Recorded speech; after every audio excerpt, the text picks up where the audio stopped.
as you can see, we're still working on this wanton hellscape that we call an office. I've got a whole lot of goodies to finish sorting through. Speaking of wanton hellscape, there's this piece of shit.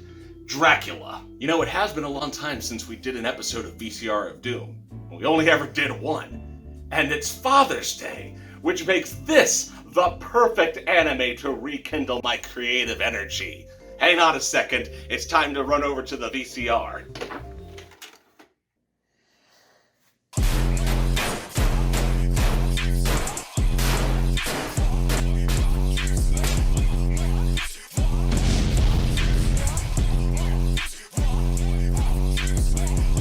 Happy Father's Day, everyone, and welcome back.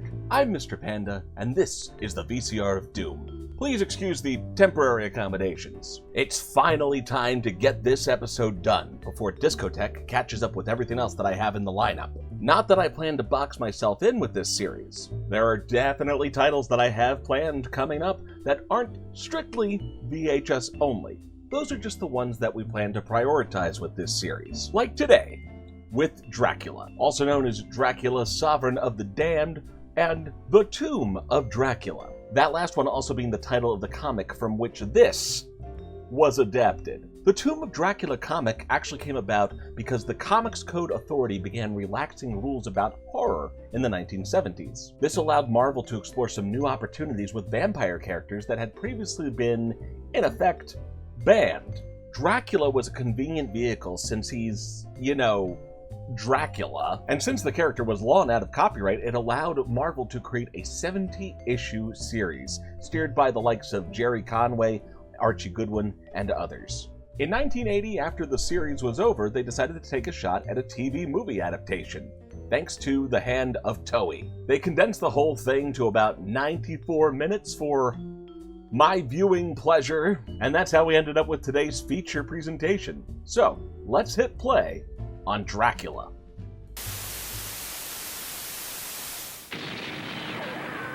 From the dawn of creation, the history of our universe... Dracula opens with a Fantasia-esque retrospective on the nature of the universe. That's way longer than it needs to be. Oh, look who it is. I thought I smelled something familiar. The very elements of nature itself are in constant upheaval, an eternal combat of opposites. Light against darkness, heat against cold. Republicans against Democrats. Condemned to exist eternally, unliving but undead. This 2-minute-plus intro sequence, complete with a broody instrumental overlay of the gargoyles of Dracula Castle, isn't exactly the best way to kick off a movie. And let me tell you, it sure sets the tone of what's to follow. The point is, Dracula is king of the undead, and he scooted off to Boston, Massachusetts to shake some vampire hunters. His was not the only evil presence in this city, for amongst the mortals there was a group who practiced secret, dark deeds. The Church of Scientology? They met in a church, but their form of worship was an unholy desecration. Oh, Methodists!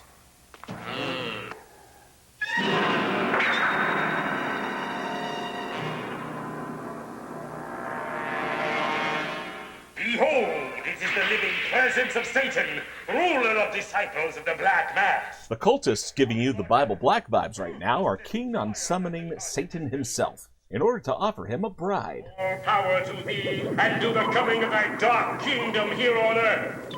Dolores, or Domini in the comic, is the would-be sacrifice whose fate is changed when Dracula decides to gatecrash the blood orgy instead. Disciples of Satan, rejoice! In this alliance with our mortal bride, Lucifer's reign on earth draws nigh.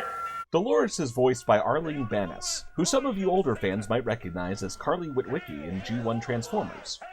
Meanwhile, Tom Weiner, whose career incorporates both ADR production as well as a lot of secondary characters, provides the voice of Dracula. Hail to Dolores, the bride of Lucifer! High above the city, on the leathery wings of a giant vampire bat, the intended bride of Lucifer was stolen away. Dracula faces an internal struggle, his need to consume the human blood coming up against a sudden onset of wanting to get down to Bone Town. It's not quite Castlevania, but I guess it works. How can it be possible for a creature such as I to feel such a tender emotion as love? While Dracula is out compromising by draining every townie and masshole in sight, we're introduced to Frank, whose skills at vampire hunting are only matched by his skills at wooing women. Too bad. You got a nice voice, and I'm curious about your looks. But it's just like I've been saying, Frank Drake isn't into mysteries, Buttercup. So you think my name is Dracula, huh? It turns out Frank is one of Dracula's descendants from his pre-vampire life, and the phone call is to set up a meeting with vampire hunters Hans Harker and Rachel Von Helsing to finally put an end to Mr. Pointy Fang. If you think you got a chance against the likes of Count Dracula, you've got another thing coming. As for me joining you, I got 2 words for you. Goodbye. Hey, what are you doing? Hey, knock it off. Hey,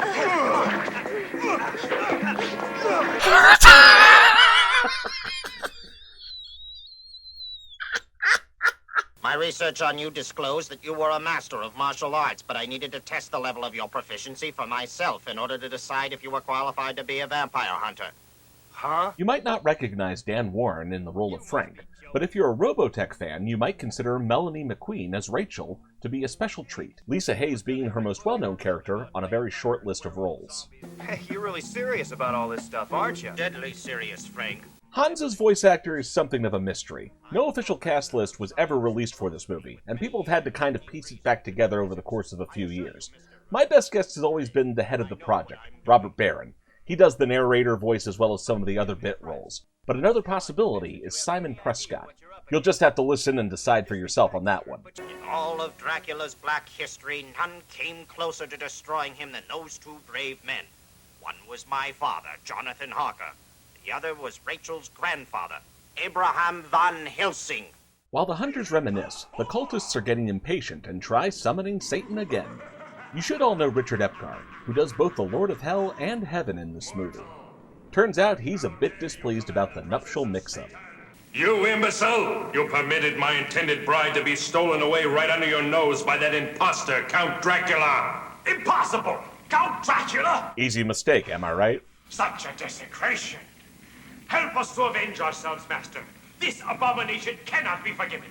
Dracula has indulged his primal urges and ended up with a son, Janus, who will be what most of the plot revolves around from this point forward.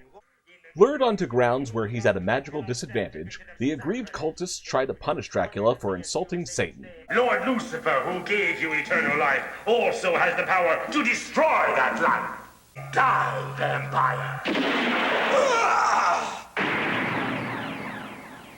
During the fight, a quick move by the Lord of Vampires allows him to save himself, but at the unintended cost of his son's mortal life. Oh, my baby! Oh, Janus! Meanwhile, back in Boston, at the home of Hans Harker, Those New York murders are quite intriguing. It sounds like Dracula's work, all right. I guess he must have gone insane with rage because of the death of his baby. Dracula consoles himself by trying to clean up Brooklyn, while Dolores, gripped by grief, decides to take her own life. Janus. Frank, Rachel, try to stop her! Oh! Dun dun dun dun! Richard Epcar to the rescue! What's happening? Janus is brought back as an agent of heaven with a special mission. Mother, I have to kill him. Kill your father? Happy Father's Day, everybody! They do have a fight, but Janus isn't Dracula's undoing this time around. Somehow, Dracula manages to get lured into another trap, this time with Satan getting off his ass and doing things himself. Get on with it! Satan gives us the twist here, as Dolores holds a secret divine power that he now wishes to destroy since he can't possess it. Brave words won't stop me from deposing my just punishment on you.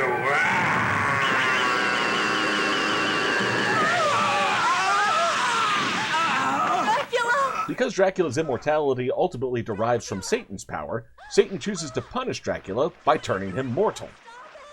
His plan for Dolores, though, doesn't work out. Now just Mr. Dracula, we're treated to a new reality for the Transylvanian noble, as well as his would-be hunters. If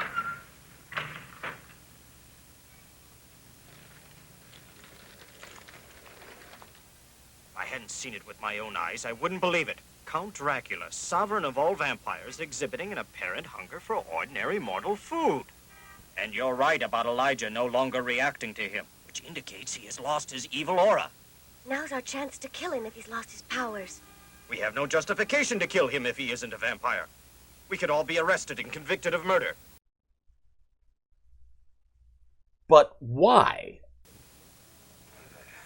Fed up with McBurger Whopper and unable to ethically indulge in Chick-fil-A, Dracula returns to his homeland to try to regain his powers, only to find his former subordinates less than willing hosts. We know you married a mortal woman and fathered a human baby. It was because of this that Satan took away your powers and your immortality, and he gave us a new master. New one? He recaptures their respect when he beats their new leader, Torgo, although he's less than pleased about the accidental advantage he had. It's the mark of the cross. I didn't defeat him after all. It was the power of the cross that destroyed Torgo. I have been used as an instrument of heaven. Arrgh! Back in his castle, Hans finally confronts Dracula in the name of his family. What are you doing in my castle? After all this time, Are you fucking kidding me, Hans? You'll not get away from me. I have come to avenge my murdered family. You've plagued my life for years, but now I'm going to be rid of you once and for all.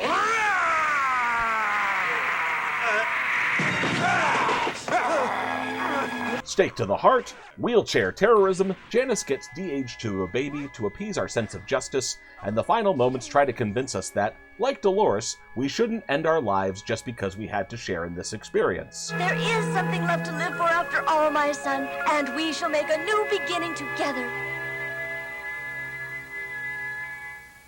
So where does Dracula fall? Flat on its face, that's where. It's easy enough to point to dubs of the era as just being bad, but you could watch this movie in Japanese, and it would still face the same problem. It fucking sucks. If you think a couple of cheesy lines of dialogue is worth wasting 94 minutes of your life, your precious time on the face of this earth, think again, because you're wrong, and you should feel bad. Just go watch Castlevania.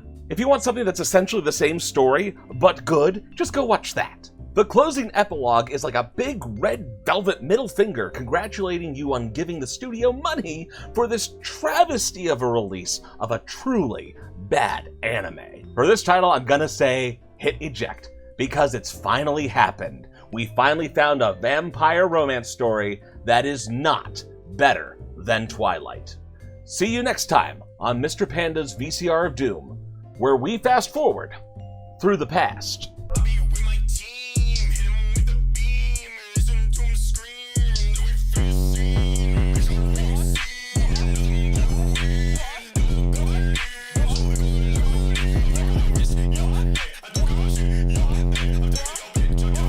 Fatal Fury, the motion picture, stars Mark Hildreth as Terry Bogard, with Ranma Onehouse, Miriam Sirwai, Sulia, and Ronin Warriors Matt Hill as Lauacorn. Fatal Fury, the motion picture, is the mega-powered martial arts mega hit of the year.